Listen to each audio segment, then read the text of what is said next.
Welcome students, हम बात करेंगे प्रॉब्लम की जो कि कॉम्प्लीमेंट्री कॉम्बिनेशन से रिलेटेड है। ठीक है, मतलब इसमें हम यूं बात कर सकते हैं कि हमने एक रिजल्ट पढ़ रखा है कॉम्प्लीमेंट्री कॉम्बिनेशन के हवाले से कि कॉम्बिनेशन हम जानते हैं कि हमारे पास जो चीज़ों को अरेंज करने का एन ऑब्जेक्ट्स को आर स्पेसिस के ऊपर अरेंज करने के जो डिफरेंट मेथड्स होते हैं उसको हम कहते हैं कॉम्बिनेशन। कॉम्प्लीमेंट्री कॉम्बिनेशन क्या थी कि मेरे पास एन ऑब्जेक्ट थे, मैंने उन्हें जो है वो फर्ज करें आर स्पेसिस के ऊपर अरेंज किया। ठीक है, मेरे पास जो नंबर ऑफ वेज आए वो मैं इस तरह भी कैलकुलेट कर सकता था कि मैं इन्हीं एन ऑब्जेक्ट्स की कॉम्बिनेशन ले लेता एन माइनस आर स्पेसिस से। मतलब कि मैं यूं बात कर सकता हूं कि जैसे 8 ऑब्जेक्ट्स थे। ठीक है, चलें यूं बात करते हैं कि अगर 4 पर्सनस हैं, ठीक है, और वो 3 चेयर्स के ऊपर बैठना चाह रहे हैं, तो इसकी जो कॉम्बिनेशन आएगी वो क्या आएगी। चलें इसको कैलकुलेट करते हैं। हम लिखेंगे 4 फैक्टोरियल, ठीक है, 3 फैक्टोरियल इंटू 1 फैक्टोरियल, मतलब बाय डेफिनेशन में यूं कह सकता हूँ। तो ये हमारे पास 4 वेज आते हैं, मतलब 4 डिफरेंट हमारे पास वेज हैं की अरेंजमेंट के। ठीक है, कॉम्बिनेशन के वाले से। अब इसी तरह अगर मैं 4 पर्सनस की कॉम्बिनेशन ले लेता, इनके नंबर ऑफ पर्सनस की और जो चेयर्स जो स्पेसिस है उनके डिफरेंस है, जो कि हमारे पास 1 बनता है, तो मेरे पास तब भी क्या आंसर आना था, तब भी मेरे पास आंसर जो आना था वो क्या आना था जी, वो 4 ही आना था। ठीक है, वो 4 ही आना था। कैसे आना था जी, इसको कैलकुलेट करते हैं। देखिए 4 factorial 1 factorial into 4 minus 1 3 factorial by definition. तो फैक्टोरियल 4 ओपन करेंगे, 3 फैक्टोरियल उसका कैंसिल हो जाएगा, 4 रह जाएगा। तो आंसर दोनों सूरतों में एक जैसा। ये जी कॉम्प्लीमेंट्री कॉम्बिनेशन। अब इससे रिलेटेड ये हमारा क्वेश्चन है और इसमें हम एक और रिजल्ट अब इस तरह से ड्राइव करने जा रहे हैं कि अगर हमारे पास n माइनस 1 ऑब्जेक्ट्स हों, फर्ज करें मैं कहता हूं जो ऑब्जेक्ट्स की कुल तादाद है वो है 6। ठीक है, ये हमारे पास क्या है, ऑब्जेक्ट्स हैं। ठीक है, इसको चले हम लिखते हैं यहाँ पर, ये ऑब्जेक्ट्स है हमारे पास, ये एन है। ठीक है, और जो आर है हमारे पास, ये स्पेसिस हैं। फर्ज करें ये स्पेसिस है हमारे पास 2। ठीक है, 2 स्पेसिस हैं। ठीक है जी, 6 बंदे हैं और फर्ज करें 2 सीट्स हैं, या 6 पर्सन है कैंडिडेट्स और 2 हमारे पास जो है वो वैकेंसीज हैं। ठीक है जी, अब क्या है कि इसमें जो हमारे पास कॉम्बिनेशन बनेगी, सबसे पहले हम इसे कैलकुलेट करते हैं कि 2 सीट्स के ऊपर 6 पर्सन की क्या कॉम्बिनेशन बनती है। ठीक है, देखें पहले परमुटेशन की बात करते हैं। तो फर्स्ट चेयर के ऊपर 6 में से कोई एक भी बंदा आ सकता है, तो 6 वेज हैं, और सेकंड में जो 5 रह जाएंगे उनमें से एक सिलेक्ट होगा, तो 6 इंटू 5 30 वेज हैं ये पर्सन सिलेक्ट हों। ठीक है, टोटल परमुटेशन या परमुटेशन कह रहे हैं, टोटल पॉसिबिलिटीज कह रहे हैं। ठीक है, तो परम्यूटेशंस हम कह देते हैं कि ये हमारे पास आ गई हैं। ठीक है जी, परम्यूटेशंस आ गई हैं। ये कितनी आ गई हैं, ये आ गई हैं 30। ठीक है, अब इनमें से अगर आप देखें कि ए और बी पर्सन है, मैं इनके पर्सन के अगर नेम लिख दूं A B C D E and F, ये वो 6 पर्सन थे। ठीक है, अब देखें ए और बी इस तरह से सिलेक्ट हो सकते हैं, बी ए भी आ सकता है। ठीक है, उन 6 में से, मतलब कि कहने का मकसद ये है कि जब भी 2 पर्सन होंगे उनमें हमारे पास जो रिपीटिशन है वो आएगी। ठीक है, इसी तरह यहाँ पर हम यूं कह सकते हैं कि जो बी ए आ सकता है। ठीक है, फिर सब बी सी, बी और सी पर्सन सिलेक्ट हो सकते हैं, सी और बी पर्सन सिलेक्ट हो सकते हैं, ए और सी सिलेक्ट हो सकते हैं, सी और ए सिलेक्ट हो सकते हैं।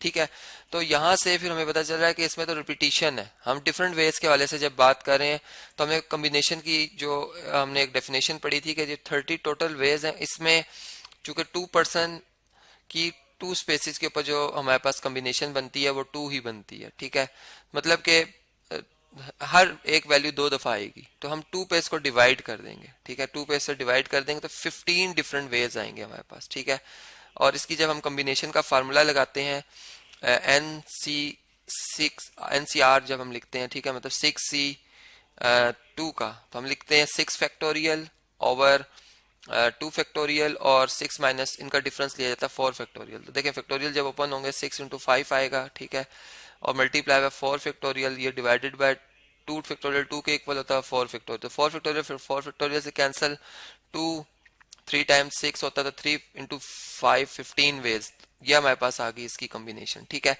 अब इसी तरह जब मैं यूं बात करता हूं कि अच्छा अगर मैं पर्सन्स की तादाद एक एक कम कर दूं, ठीक है, इस रिजल्ट को अगर हम यूं समझें, ठीक है, अब मैं कहता हूं n माइनस 1 क्या बन जाएगा, n माइनस 1 बन जाएगा 5। ठीक है, और r माइनस 1 क्या बन जाएगा, r माइनस 1 बन जाएगा 1 के इक्वल। ठीक है, तो अब हम देखें n-1 की वैल्यू अगर कैलकुलेट करें और फिर इसी तरह n-1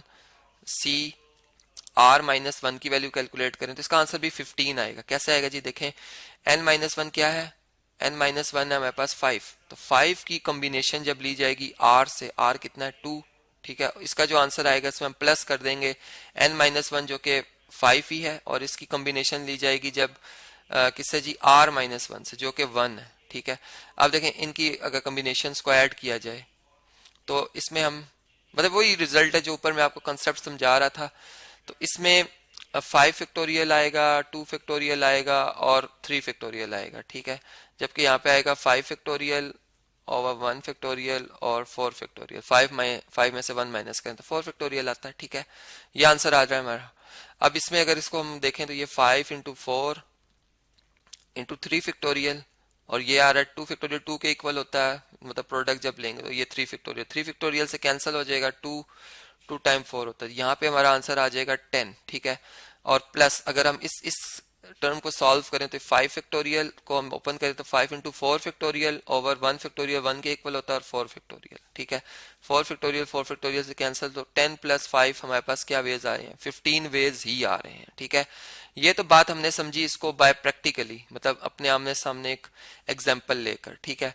अब हम इस रिजल्ट को जो है वो बाय लॉजिकल जो हमारे कॉन्सेप्ट्स होते हैं उससे अगर हम इसको प्रूव करना चाहें तो हम कैसे कर सकते हैं, अब इस पर हम बात करते हैं, ठीक है जी। मतलब इसका बाकायदा जो एक प्रूफ जिससे हम कह सकते हैं वो अब हम लिखेंगे, ठीक है। और इस रिजल्ट को फिर हम कहीं भी अप्लाई कर सकते हैं, ठीक है। तो देखें ये जी हमारे पास लेफ्ट हैंड साइड जो है, एनसीआर का फार्मूला आप जानते ही हैं, ठीक है।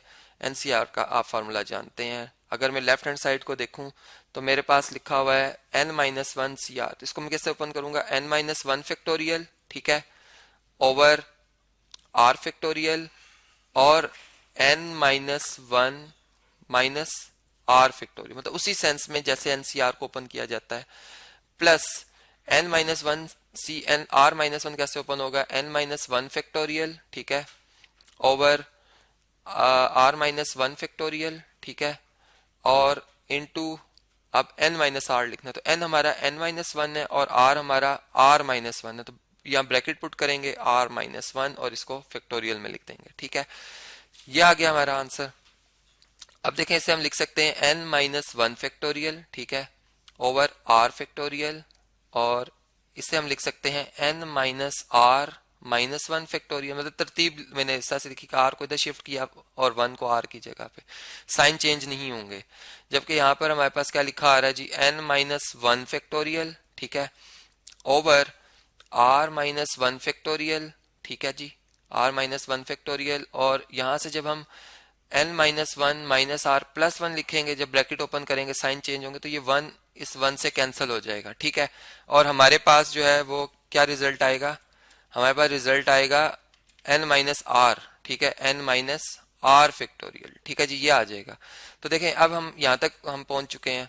अब इससे नेक्स्ट जो है अगर हम इसको इस तरह से लिखें कि n-1 फैक्टोरियल, ठीक है जी, n-1 factorial over r factorial को जैसे हम लिखते हैं, देखें 8 फैक्टोरियल अगर लिखा हो तो इसको 8 इंटू 7 फैक्टोरियल लिखा जाता है, मतलब एक कम हो जाता है ना फैक्टोरियल जिसपे हम स्टॉप करते हैं, तो इस r में से एक कम कर लेंगे, r इंटू r-1 फैक्टोरियल आ जाएगा, ठीक है, और n-r-1 factorial as it is रहेगा यहाँ पे।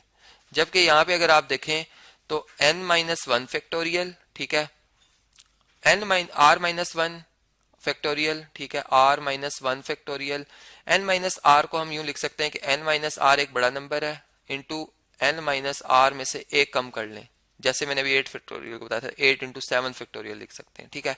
अब देखें इनके डिनोमिनेटर्स हमने इक्वल बनाने हैं, इधर r-1 फैक्टोरियल है, इधर r है, ठीक है, यहाँ पे नहीं है, इसका मतलब इस वाली टर्म को मुझे r से खुद से मल्टीप्लाई करना, खुद से डिवाइड करना है, ठीक है। अब इधर n-r लिखा हुआ है, यहाँ पे n-r नहीं है, इसका मतलब यहाँ पे मुझे n-r से खुद मल्टीप्लाई भी करना है। चलें इसको मैं ग्रीन कलर में लिखता हूँ, यहाँ पे जो मैं खुद से मल्टीप्लाई करूँ, n-r से मुझे मल्टीप्लाई भी करना है, और इसी तरह मुझे यहाँ पे इसको n-r से मल्टीप्लाई मतलब डिवाइड में भी मल्टीप्लाई करना है, ठीक। अब देखें इनके डिनोमिनेटर्स बिल्कुल एक जैसे हो गए हैं, ठीक है। न्यूमरेटर्स में हमारे पास जो भी नंबर लिखे हुए हैं, मतलब जैसे n-1 factorial into N minus R factorial, ठीक है, N minus R factorial plus R times N minus one factorial, ये आ जाएगा, ठीक है। जबकि डिवाइजर में अब ये जो दोनों डिवाइजर है वो कॉमन लिखे जाएंगे, एलसीएम में आ जाएंगे, ठीक है। मतलब R into R minus one factorial, ठीक है, और N minus R into N minus R minus one factorial, ठीक है। अब आप देखें, जैसे इस फैक्टोरियल को देखें तो ये ऐसे लिखा हुआ है जैसे 8 इंटू सेवन फैक्टोरियल, तो इसको हम क्या लिख सकते हैं, 8 फैक्टोरियल। और ये भी इसी तरह से कि ये अगर 8 हो और ये 8 माइनस वन मतलब 7 फैक्टोरियल हो, तो इनका प्रोडक्ट किसके इक्वल बनता है, 8 फैक्टोरियल के इक्वल बनता है, ठीक है। तो ये हमारे पास नेक्स्ट जो लिखा आएगा, ये इस तरह से लिखा आएगा, डिवाइजर को पहले मैं लिख रहा हूँ, ये बन जाएगा आर फैक्टोरियल, ठीक है, और ये बन जाएगा एन माइनस आर फैक्टोरियल, ठीक है। जबकि न्यूमरेटर में अगर आप देखें तो ये भी उसी तरह है।